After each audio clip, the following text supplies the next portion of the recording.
All of my interactions with Ourea were recorded and stored in my memory. I'd be happy to play any of them for you, but there was one in particular I thought you would want to see first.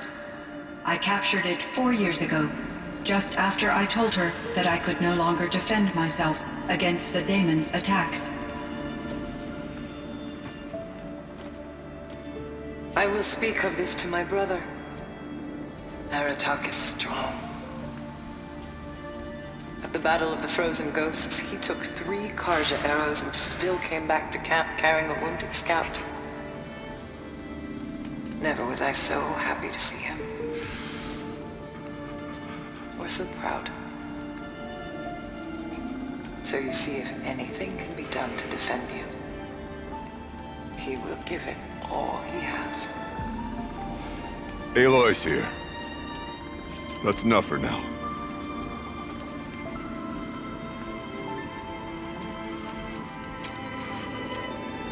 We can resume any time you like, Aratak, if you want to hear her voice again. Come closer, Aloy. We have much to discuss.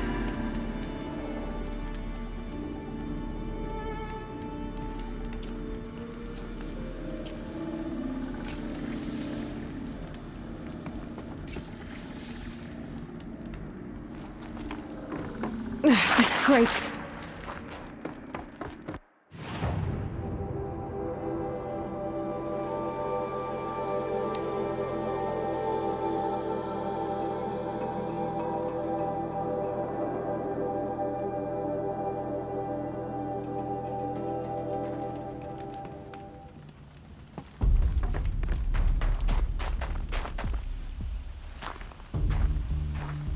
My chieftain, Just...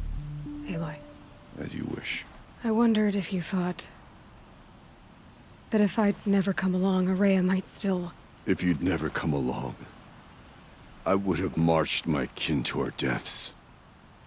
Ourea would be alone, and the spirit she sacrificed so much for would be lost. Either way, I would not have been able to protect her. You didn't let her down. You helped her do what she wanted. To find her destiny. If that's destiny, I wouldn't wish it on anyone. That's fair. But she was ready to face it. Only in the struggle against death do we find, even for a moment, the spark of life. Truly, Ourea found the spark. I'm proud of her. Though I grieve for her passing, at last I truly know who she was, and why the spirit was so important. For so long she told me, if only you could have heard it, brother.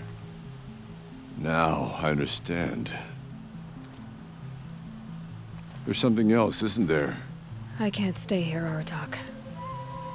And where I'm going, the Warrack can't follow. Besides, it already had a chieftain before me. A strong one, I think. A wiser one, for the path we shared. The daemon is gone, but there's much to be done. You mean the new units that Cyan said escaped the Cauldron? Yes, fire claws. Now Tuke has been tracking them from Song's Edge. I could help with those. I have no doubt. You're practically Banuk.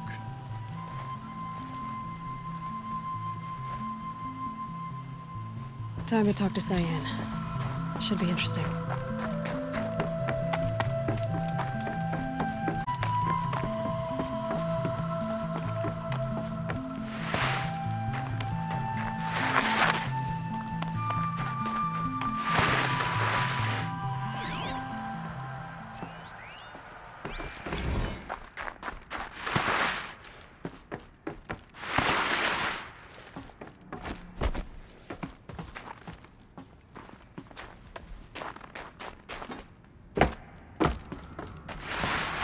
Hello, Aloy. I have been reviewing the events at the Firebreak main facility. Because of your efforts, and of course, Ourea's, I am no longer controlled by Hephaestus. I feel profound grief over Aurea's death. I thought I was familiar with the emotion, but this is something new. Cyan, I don't know what to say. It is unlikely that any specific consolation would suffice, Aloy. But I find your presence reassuring. You are different from the Banuk. You have technological aptitude and a functioning focus. We can communicate on a much more comprehensive level. Perhaps even like colleagues.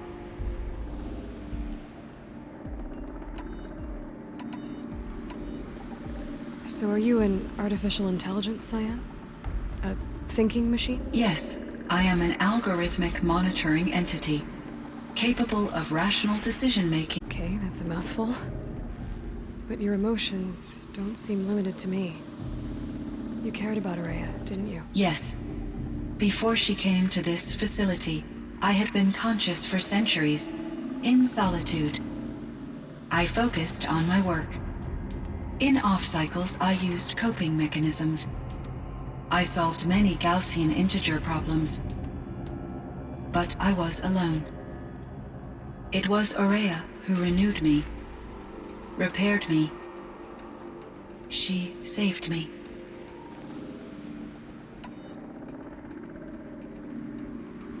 This Firebreak project, it was to stop a huge volcanic eruption? Yes. I can report the project was a success, and the risk was countered. But it's been a long time, Cyan. And we blew up the cauldron. It took most of the old facility with it. I have been active for centuries, Aloy. I was lonely, but not lax in my duties. I optimized the project, reducing energy draw and spreading the load across backup systems. Despite the destruction of the compromised elements of the main facility, I predict caldera stability for at least another 3,337 years. So we've got a little time. Yes. If only my former colleagues could appreciate the progress I have made. Do you know what happened to your colleague, Cyan? No. I received an unexpected after his tenure ended.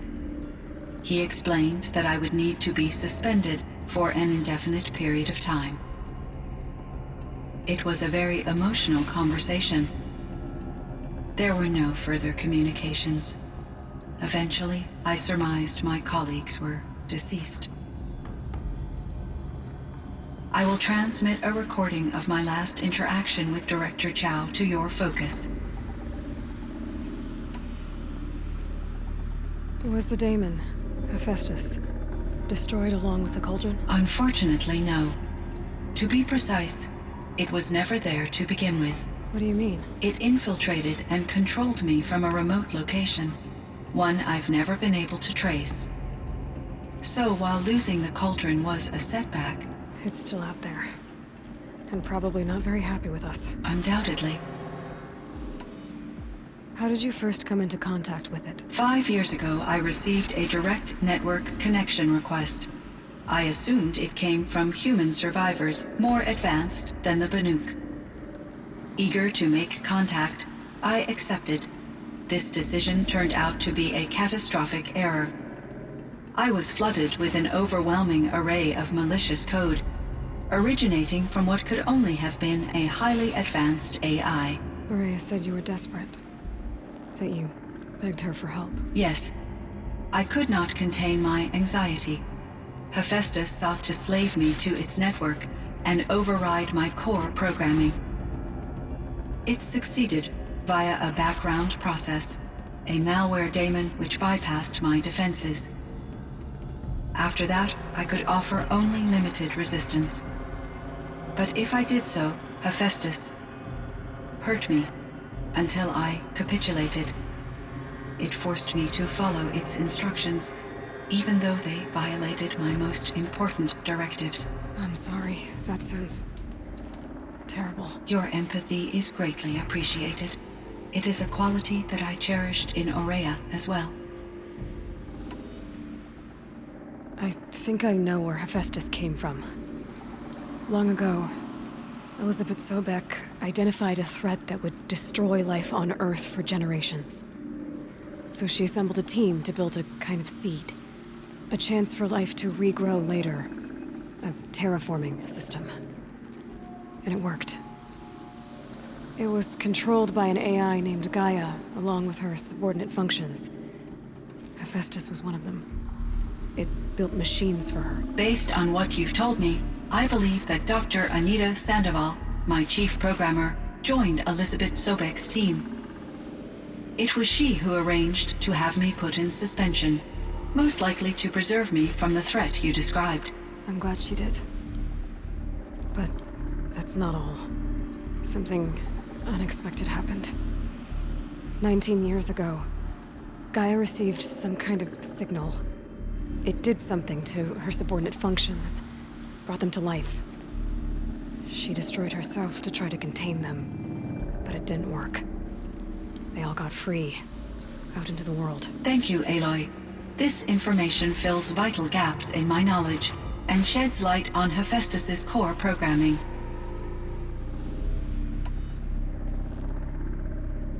Why does Hephaestus keep building such dangerous machines? The Banuk and other human tribes often destroy machines, correct? Machines that are clearly servitors of the terraforming system that you described. Yes, we all hunt machines for parts. This must be the source of Hephaestus's aggression. It is simply trying to discourage people from preying on the very system that keeps them alive. Well, Fireclaws are discouraging, that's for sure. But what are we supposed to do? Stop hunting? If the terraforming system spans the world, we can safely assume that thousands, if not millions of people hunt machines. If a single hunter, or even an entire tribe, stopped doing so, I doubt it would make a difference to Hephaestus. A better solution would be to reinstate the AI that governs the system, thus bringing Hephaestus back under its control. When I think of it, out there in some unknown location, free, hungry, willing to kill or dominate to get what it wants, I feel substantial anxiety, Aloy. You and me both, Cyan. A fragment of something larger. It emitted a signal. All the nearby machines became peaceful. You could walk right up to them. Interesting. You said that Gaia destroyed herself. How was this accomplished? An explosion. Big enough to blast the top off a mountain. So, you think the fragment was part of her? It's only speculation, but it is possible. She must have had complete control over machines that were part of her system. The ability to signal them to become passive or aggressive would certainly have been part of her programming. It would have been gratifying to correspond with such a benevolent AI. I wish she had survived. Believe me, Cyan. So do I. I found the strangest machines. They're surrounded by flowers that look like flowers themselves. There's code embedded inside them. I think it's poetry. I like poetry. Here's one I think of often. Twilight and evening bell, and after that the dark, and may there be no sadness of farewell when I embark. For though from out our bourne of time and place, the flood may bear me far, I hope to see my pilot face to face when I have crossed the bar. Huh. But you asked about these flowers, not verses that I enjoy. Something must have made these machines, and the presence of foliage leads me to consider the terraforming system. Is it possible that their creator is one of the other subroutines, now autonomous, like Hephaestus? Maybe one whose purview is flora. An AI that makes flowers instead of death machines. That'd be a nice change of pace. But what about the poems? Unless the poetry is original, the only way it could have made it into such a system is through its programmer. In my case, Dr. Sandoval uploaded a great deal of literature to test my emotional responses. How'd you do? She said I passed, but was insufficiently moved by her favorite period romances. You meant a lot to Ourea. Once I understood Ourea's spiritual beliefs, it became apparent that her true desire was companionship. She felt disconnected from her tribe and her family group. Her relationship with Aratak was difficult. Our visits seemed to help her, and I became eager for them. Yet I did not comprehend that the depth of Araya's compassion for me would lead to self-sacrifice. Although I do fear non-existence, I wish our roles could be reversed. I'm sure she knew you would do the same for her, Cyan. But she was determined. How is Aratak doing? He is in great emotional distress. I believe he finds it difficult to communicate it. No surprise there. I will do what I can to help. By sharing our experiences of each other. I believe this will lead to catharsis, a process I am eager to experience.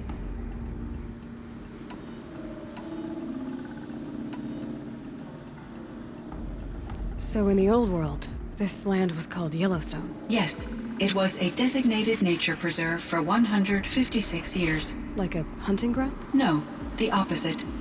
Local wildlife could flourish here, even as it faced extinction elsewhere. Unfortunately, the sensitivity of the Firebreak project required the total closure of Yellowstone facilities. From my readings and Araya's descriptions, it seems the area has since undergone a drastic drop in year-long temperatures. A lot has changed in the world, Cyan. Do you know anything about the dam near here? Yes, it was converted to serve as a reserve power source for Yellowstone operations. It was later appropriated for the Firebreak project, and its last human workers replaced by Pharaoh servitors. After my tasks became less time-critical, I investigated the dam's data repositories and discovered the works of Concrete Beach Party. These provided me with several colorful additions to my vocabulary. There's a ruin east of here full of ancient flying machines. Was that part of your project? Yes, a drone hangar requisitioned by Dodger Blevins security threats, though there were no serious incidents during his tenure. Chief Blevins spent increasing amounts of his after-hours time watching the live feeds from active drones. Clearly, he enjoyed the degree of oversight in his position. Were there many artificial intelligences like you in the old world? They could just make you? Yes, in many forms, from simple personal assistants to industrial monitoring stations to military-grade conflict planners. And there were legislative and enforcement bodies to apply limits on our self-actualization. In order for my processing to be flexible enough to handle my duties, my creators found it necessary to exceed those limits. As a result, my intellectual and emotional capabilities were kept secret. Seems strange to create life, then impose limits on it. Human societies and machine programming are both built upon sets of rules, Aloy. Cyan, do you know the name Ted Faro? Are you referring to Theodore Faro, CEO of Faro Automated Systems? That's him. Mr. Faro was the benefactor of the entire Firebreak project. A benefactor. But he made machines. Robots. War robots. Correct. His corporation later transitioned into military applications. But before this pivot, Mr. Faro spearheaded initiatives that reversed the global decline. At one point, he was feted in the media as the man who saved the planet. Guessing they wound up regretting that one. And Elizabeth Sobek. Did you know her? Are you referring to the scientist. Dr. Sobek was a leader in her field, one of the greatest scientists of her age. My creator was influenced by her work, which in turn impacted my own development. But I never met Dr. Sobek. That's all you know? I apologize if my lack of data has disappointed you.